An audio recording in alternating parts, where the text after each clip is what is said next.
Vous voyez les appels à l'action, les CTA sur les sites internet? Vous savez, ces boutons de couleur que vous collez partout, qui sont censés pousser le visiteur à cliquer sur le bouton pour faire une action particulière.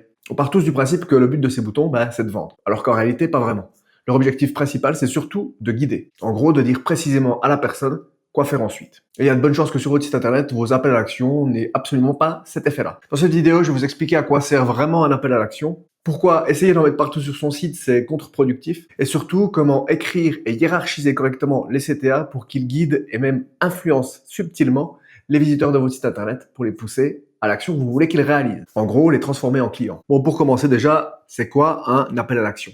Donc dans la vidéo, je vais appeler ça des CTA pour Call to Action, donc CTA. Je vais éviter de le lire comme ça pour pas passer pour un guignol pendant toute la vidéo. Pour déjà un petit peu contextualiser, les appels à l'action, ça date pas d'Internet. Quoi que vous puissiez en penser. Les appels à l'action, ça a toujours existé en marketing d'une manière ou d'une autre. Je vais vous montrer un exemple. Si vous recevez un flyer dans votre entreprise qui vous dit on fait des super stylos pour un prix dérisoire qui sont avec le petit logo de votre entreprise et votre nom, etc., etc.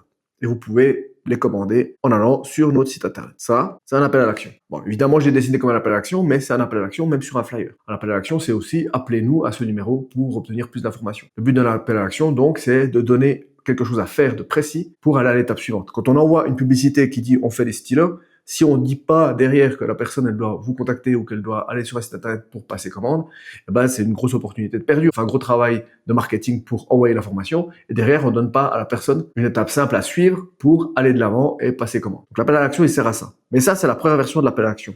Et c'est un appel à l'action plutôt faible. On reçoit un flyer, on doit aller se rendre sur internet pour passer commande. La deuxième version de l'appel à l'action, qui est déjà bien meilleure, c'est le même flyer, toujours avec la même promesse. Sauf qu'en bas, on a un coupon qui vous dit remplissez ces informations-là, nom, prénom, entreprise, logo, etc. Avec des petites coches pour choisir la quantité. Et il suffit de nous l'envoyer, nous le retourner et nous, on vous envoie vos styles. Ah, c'est déjà mieux. Mais la troisième version de l'appel à l'action, c'est la version que j'ai reçue plusieurs fois et que vous avez peut-être déjà reçue aussi. C'est exactement la même flyer, de nouveau. Sauf que à la place de vous demander votre nom de votre entreprise, votre logo et ces informations, il vous demande juste la quantité. Pourquoi? Parce que dans l'enveloppe du flyer, vous n'avez pas seulement un petit flyer qui vous dit voilà on fait des super stylos, vous avez aussi un super stylo brandé à l'image de votre entreprise. Comme c'est le cas de celui-ci que j'ai dû recevoir au début de mon activité et qui est complètement flingué. Je vais vous expliquer un petit peu en quoi c'est un appel à l'action très puissant. C'est que la première version de cet appel à l'action ici, c'est pour des gens qui sont déjà chauds à commander. Moi, si je suis dans une situation, c'est que ça fait longtemps que je me dis qu'il faut que je fasse du merchandising, que j'ai déjà comparé un petit peu les gens qui font des stylos de ce genre et j'ai comparé les prix et tout, et que je reçois, pendant que je suis en train de faire cette comparaison, un flyer comme ça, je vais peut-être prendre l'énergie que ça demande d'aller sur le site internet et de commander. Mais je suis déjà dans une phase d'achat qui est très avancée. Je suis dans une phase d'achat où je sais que j'ai un problème, j'ai besoin de faire de la publicité, je sais que la solution potentiellement c'est de faire du merchandising avec des stylos, et je sais déjà un petit peu à quoi ressemble le marché pour pouvoir passer commande. Donc là, on est dans une étape où c'est que les personnes qui sont intéressées et que ça peut intéresser de faire un appel à l'action de ce genre, c'est déjà des gens qui sont très chauds, mais ça fait pas beaucoup de monde. Deuxième version de cet appel à l'action, c'est des gens qui se disent qu'ils devraient faire du merchandising, que ça serait intéressant, et en fait, on leur facilite largement le travail en leur demandant juste 2 minutes pour remplir un formulaire et l'envoyer. Donc du coup, là, on est déjà un petit peu plus large en termes de public cible. Et là, en fait, on enlève pratiquement toutes les frictions. On est dans une situation où c'est que l'appel à l'action, c'est vraiment, vous avez un stylo entre les mains qui correspond exactement à ce qu'on va vous offrir si vous passez commande. Tout ce que vous avez à faire, c'est nous demander la quantité. Voilà le prix. Et moi, personnellement, même si j'en avais pas besoin, je me suis dit, pourquoi pas. Et vous voyez donc, le pouvoir de l'appel à l'action et le pouvoir de le formuler et de le faire d'une bonne manière va pouvoir éliminer les objections, va pouvoir donner la prochaine étape comme l'étape absolument logique, sans qu'il y ait aucune friction, et vraiment, dans le meilleur des cas, va pouvoir convertir des gens qui sont pas du tout chauds au départ à travailler avec vous. Le simple fait de simplifier le processus à ce point-là va vraiment permettre de faciliter les conversions. Et donc, un bon appel à l'action, il fait exactement ça.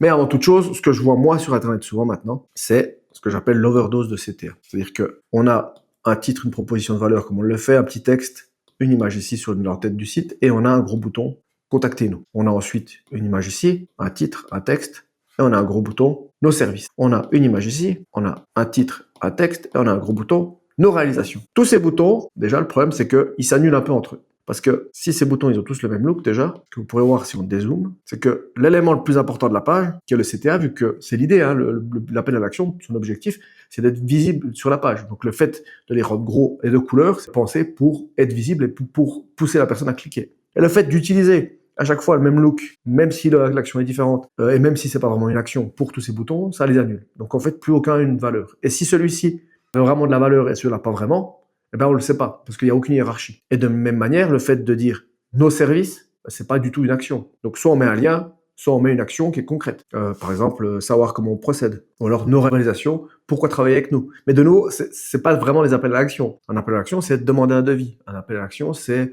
télécharger un PDF. On a tendance à l'utiliser n'importe comment, de pas les hiérarchiser, les écrire comme des choses qui sont pas les appels à l'action, et juste en fait les utiliser comme des éléments décoratifs. Et c'est bien souvent le problème, c'est que tous les éléments qu'on utilise sur un site internet, ils sont là pour une raison. Et si un élément est purement décoratif, généralement c'est une mauvaise chose. Alors il peut y avoir des petits éléments décoratifs, je suis bien d'accord, des éléments d'illustration, mais si c'est un élément qui doit être interagi avec, si c'est un élément qui doit pousser à la vente, il doit jamais être décoratif. Et c'est ce qu'on fait actuellement sur beaucoup de sites internet avec les CTA. Pour encore un petit peu illustrer cette idée, j'aimerais vous parler d'autre chose qui s'appelle les dark patterns. Et j'aimerais vous parler de ça parce que c'est des techniques de manipulation qu'on fait sur les sites internet, qui sont des techniques de manipulation utilisées sur du marketing très agressif, ou utilisées carrément sur des sites internet un petit peu d'arnaque. Et si ces gens-là, qui veulent faire du pognon rapidement ou arnaquer les gens, ils les utilisent pour manipuler, c'est que c'est efficace. Je donne un premier exemple, obtenir notre guide gratuitement, et en dessous un gros bouton vert qui dit « Oui, je veux devenir riche », et puis un truc qui ressemble pas du tout à un bouton, qui est donc un lien,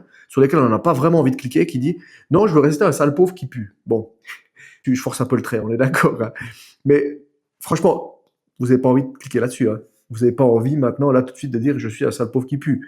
Mais c'est ce qu'on vous pousse à faire si vous voulez vraiment refuser cette offre incroyable qu'est celle de devenir riche. C'est en fait un contraste énorme, que ce soit visuel comme textuel. La hiérarchie, là, elle est claire. Vous devez cliquer sur le bouton vert et vous devez complètement ignorer cette espèce de lien en dessous qui vous traite de sale pauvre. Ça, c'est une technique de manipulation. Évidemment, on ne peut pas l'utiliser sous cette forme sur un site de service, ça va être complètement ridicule. Mais de nouveau, il y a une manière de cadrer les choses pour donner envie de cliquer. Et donc, c'est intéressant de s'en inspirer. Autre exemple, ça c'est un exemple que vous avez peut-être déjà eu. Quand vous êtes en train de vous inscrire à une newsletter, cliquez sur le lien, bien souvent, ils vous demandent une confirmation derrière. Ce qu'ils font souvent, ce que j'ai déjà remarqué, et que je me suis déjà fait avoir plusieurs fois aussi, c'est que ils me disent, sur une page qui est très simple, se désinscrire à notre newsletter, un gros bouton se désinscrire. Si on clique dessus, on arrive sur cette vue qui est exactement identique. Vous êtes désinscrit, vous réinscrire, se réinscrire. Ce qui se passe, c'est que souvent l'action de désinscription est tellement rapide qu'on a l'impression qu'on n'a pas pressé sur le bouton. Et comme le design est absolument identique, eh ben on se retrouve avec une situation, c'est qu'on va recliquer sur le bouton. Et qu'est-ce qui se passe quand on reclique sur le bouton? Il va nous dire votre inscription a bien été prise en compte. Parce qu'à ce moment-là, il n'a pas du tout envie qu'on reclique sur se désinscrire. Et du coup, le design change du tout au tout. Et on est toujours inscrit. Ce qu'ils auraient pu faire, évidemment, à la place de faire ça, c'est de dire vous êtes désinscrit, vous réinscrire, se réinscrire. Dans un design différent pour qu'on comprenne distinctement, ah oui, effectivement, c'est autre chose. Ça, c'est de la manipulation. Et ces techniques de manipulation, même si elles sont un peu sales et puis qu'elles font pas très envie, eh ben, elles ont leurs racines dans du marketing pur. Elles ont leurs racines aussi dans des biais cognitifs qu'on a. Et du coup, c'est très utile de pouvoir s'en inspirer pour faire quelque chose avec. Les grands principes. Donc le premier, c'est la hiérarchie visuelle. Je vous donne un premier exemple. Ça, c'est une très mauvaise hiérarchie visuelle. Les deux boutons ont absolument le même look. Ils sont l'un à côté de l'autre. Ils ont des actions effectivement différentes, mais qui en fait ne donnent pas d'importance à l'un ou à l'autre. Donc les deux boutons, quelque part, s'annulent visuellement. Donc c'est déjà une première erreur. Ce qu'on fait généralement, c'est qu'on hiérarchise ça en donnant de l'importance à un bouton plutôt qu'à un autre, en utilisant des codes couleurs ou des choses comme ça. Je donne des exemples. Ça, c'est sur le site d'un client. On a un texte avant qui présente un service et on peut calculer les coûts ou faire un rendez-vous drive-in. On a beaucoup plus d'emphase sur calculer les coûts, qui est en fait un système de demande de devis qui va faire un contact direct, plutôt que le rendez-vous drive-in, quelque chose qui concerne les clients existants, et qui est un petit peu moins important, évidemment, pour la conversion. Même chose ici, c'est le site internet d'une cliente où on peut réserver une offre ou tester l'offre chez vous. C'est un peu particulier parce que sur la plupart des autres pages du site, le test de l'offre, c'est un bouton qui est principal, donc la couleur du bouton réservé, et qui est mis en avant à fond, par exemple sur la page d'accueil. Mais dès le moment où c'est qu'on arrive sur la page, c'est qu'il y a les différents ateliers qui sont proposés, donc les différentes offres, et ben le bouton réservé est devenu plus important. Pourquoi? Parce que on a envie que la personne réserve un atelier qui est payant plutôt qu'elle teste une offre gratuite. Donc on va lui donner un peu moins d'importance. Et ça, c'est aussi un travail de hiérarchie visuelle. Autre exemple, ici, sur mon site internet, on a un bouton discuter de votre projet, qui est à mon avis assez clair sur le fait que si on clique dessus, on va engager une conversation. Et derrière, obtenez un diagnostic gratuit. Cette option-là, elle est moins importante. Parce que la personne qui veut vraiment travailler avec moi, j'ai envie qu'elle commence par me demander directement de travailler ensemble. J'ai pas envie qu'elle me demande un diagnostic gratuit qui va me demander du travail, même si ça peut être un super moyen de qualifier des clients, même c'est pas aussi essentiel que d'avoir une personne qui va directement me contacter. D'ailleurs, si ce lien-là vous rend curieux, j'offre effectivement des diagnostics de site internet gratuits. C'est-à-dire que je vais me rendre sur votre site internet en vidéo et vous expliquer toutes les problématiques du site, tout ce qui empêche potentiellement les gens de vous contacter à cause de plein d'erreurs qui sont commises fréquemment. Je vous explique brièvement comment les corriger et je vous donne les points d'action que vous pouvez faire rapidement pour améliorer votre site internet et améliorer les conversions. Ce que vous recevez à l'issue du diagnostic, c'est une vidéo de 10 ou 15 minutes qui vous explique tout ça, que je livre généralement sous 7 jours ouvrables. Donc si vous êtes intéressé, il suffit d'aller en description, vous verrez le lien vers cette page de diagnostic. Vous pourrez faire la demande 100% gratuitement. Et ensuite, autre exemple, je trouve intéressant de vous montrer, c'est qu'au bout d'un moment, il y a une fatigue qui peut se créer. Et là, je suis dans le pied de page et j'ai mon bouton discuter de votre projet qui est aussi présent dans la tête de page. Et du coup, ce bouton-là, finalement, il perd aussi de son efficacité avec le temps. Donc, qu'est-ce que j'ai fait? C'est que j'ai ajouté un petit encadré. Psst, vous êtes convaincu avec un design différent, une couleur différente qui va potentiellement pousser la personne à se dire, tu vois, ça m'attire l'œil, qu'est-ce que c'est ça? Et c'est aussi un travail qui va justement, d'un point de vue visuel, créer une hiérarchie. C'est aussi pour ça d'ailleurs que mon logo ici est plus faible que le reste, parce que si j'avais mis mon logo en couleur à fond, et ben du coup c'est celui-ci qui aurait certainement eu le pas sur le reste de mon pied de page. Si tout votre site est excessivement coloré et que les appels à l'action derrière sont très faibles, et ben du coup vous n'allez pas avoir beaucoup de gens qui vont cliquer dessus naturellement, parce que ils vont pas être attirés par l'appel à l'action de base. Ensuite, deuxième principe, j'ai déjà un petit peu sous-entendu, c'est de proposer une action clé. Et donc là, dans cet exemple, on a deux boutons où en termes de hiérarchie visuelle, ça fonctionne, hein. Il y en a un qui est plus important que l'autre, et même en termes de contenu, c'est le cas. Mais sauf qu'aucun des deux n'a une action. Contact, ça pourrait être, comme j'ai déjà dit, demander un devis. Ça pourrait même être obtenir un devis sous 48 heures. Et en savoir plus, ça pourrait être, par exemple, découvrir nos offres. Ou êtes-vous éligible? Ou pourquoi nous faire confiance? Et là, on aurait une page de témoignage. Mais sinon, ça peut aussi bien être un lien. Et donc, si on parle d'action claire, quelques exemples. Pour mon site internet, discutons de votre projet. Ça amène vers une page où qu'on peut réserver un rendez-vous avec moi pour discuter de vive voix du projet. Donc, je pense pas que je pourrais potentiellement le phraser différemment. Et là aussi, les termes utilisés sont importants. On dit pas demander une offre de test. On dit bénéficier d'une offre de test. Parce qu'à ce moment-là, c'est important d'insister sur le fait que c'est quelque chose que vous allez recevoir et quelque chose qui est potentiellement gratuit. Autre exemple, et là, c'est une mise dans le contexte un petit peu différente. On a la possibilité sur ce site internet d'avoir plusieurs services qu'on peut voir. Et tous ces services, il est possible de les demander en faisant une demande de devis. D'accord? Donc ça, c'est un appel à l'action qui est un peu neutre. C'est demander un devis, d'accord, mais il est dans un contexte un peu plus large. Mais quand on arrive sur la page d'un service en particulier, je l'ai présenté déjà avant, calculer les coûts, eh ben, il répond à une question réelle. C'est-à-dire que la personne est sur le service, elle sait, voilà, de quoi elle a besoin. Et du coup, le fait de mettre un bouton calculer les coûts, c'est un peu différent de demander un devis. On est dans une situation, c'est que la personne, elle se dit, ah, j'aimerais bien savoir combien ça va me coûter. Et du coup, à ce moment-là, demander un devis est peut-être moins efficace que calculer les coûts. Parce que calculer les coûts, on n'a pas l'impression de poser une question, on a l'impression de faire le travail nous-mêmes. Il y a un truc qui est important, c'est que vous n'avez pas besoin d'avoir un appel à l'action qui est central à tout votre site internet. Vous n'avez pas besoin d'avoir partout des boutons demander un devis. Vous pouvez très bien avoir des boutons d'appel à l'action différents en fonction de la page sur laquelle on se trouve. Je vais vous montrer quelques exemples ici en dessous sur un site que j'aime bien. Donc ça veut dire que sur la page d'accueil, vous pourrez très bien avoir un bouton vert comme ça qui vous dit demander un devis, effectivement. Mais après, sur la page d'une offre spéciale, par exemple si vous êtes fiduciaire et que vous faites la gestion administrative, vous pouvez mettre délégué ma gestion administrative. Donc sur la page de l'offre de gestion administrative. Ce texte-là, il peut très bien changer. Même si au final, il l'amène à la même page, et que tout ce qu'il fera peut-être c'est présélectionner des choses dans un formulaire de contact ou même pas, le fait de vraiment adapter le contenu du bouton à la page en question, ça va faciliter largement le clic. Et là, je vous donne l'exemple de site internet qui s'appelle Web Marketer que j'aime bien. Et là, on voit que sur la page d'accueil, on a un appel à l'action principal qui est toujours avec le même look, d'accord?